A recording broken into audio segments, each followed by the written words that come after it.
I dug through some dopamine related stuff on YouTube, and I came across this video that I watched like half a year back, and that explains dopamine loading.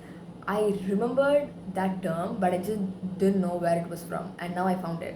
So, credits to Matthew Smith on YouTube because I think he's the first guy who termed this, and I haven't heard anyone else using it, and it's a great alternative if dopamine fasting does not work for you. So you can check out his video if you want a better explanation from the creator himself, but I'm just gonna be telling you how to use it.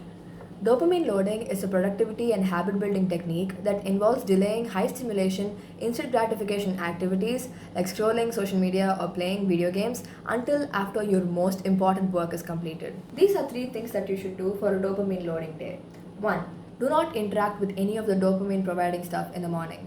This includes not opening your phone, scrolling in the morning, checking messages, junk food, gaming, binging, blah blah blah.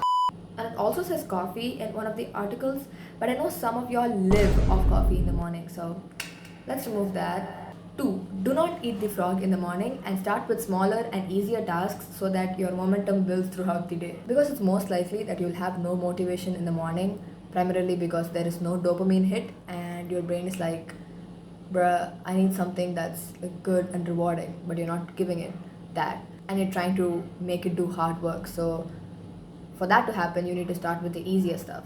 And you can include like smaller victory rewards in the middle, stuff like taking a walk, reading, exercising, all of the things that come under real dopamine, so you can actually get through your day.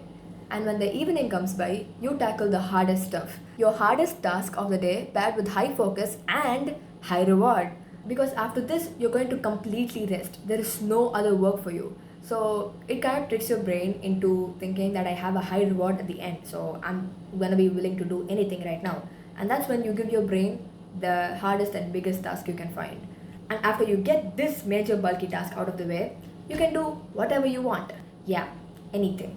Binge Netflix, go to a party, play games overnight, stay up all night and chat, whatever, dude, your wish. But aren't all of these bad and come under fake dopamine? Does it really matter? What matters is that you put in major effort throughout the day to get work done. Like if you, this is longer than a 9 to 5 basically. From morning to evening night, you're depriving your brain of anything that's good. So if your brain wants to do that again the next morning, you should give it some high reward, something that's entirely out of your reward zone. But this includes staying away from your phone majority of the day. And this does not work for everyone because they'll have to check chats and have to be online for certain stuff. So you can't entirely go on D&D for 8 hours unless you can, then it's great. But if you can't do that, you should kind of lessen the reward system at night a little bit and put in some studying there, and then get proper reward breaks throughout your day. And you really need discipline to pull this off, because if you accidentally scroll for like 2 hours in the middle of the day, then your dopamine system gets fucked and you have to do the whole thing all over again. So be careful out there. You can customize this however you want to. Like if you don't want to work in the noon, you can just be like, I'll work in the morning, take a detox in noon, work again in the evening, and then detox at night. It works either way. Or you can just go, I'm gonna study for 6 hours straight and then game for 6 hours straight.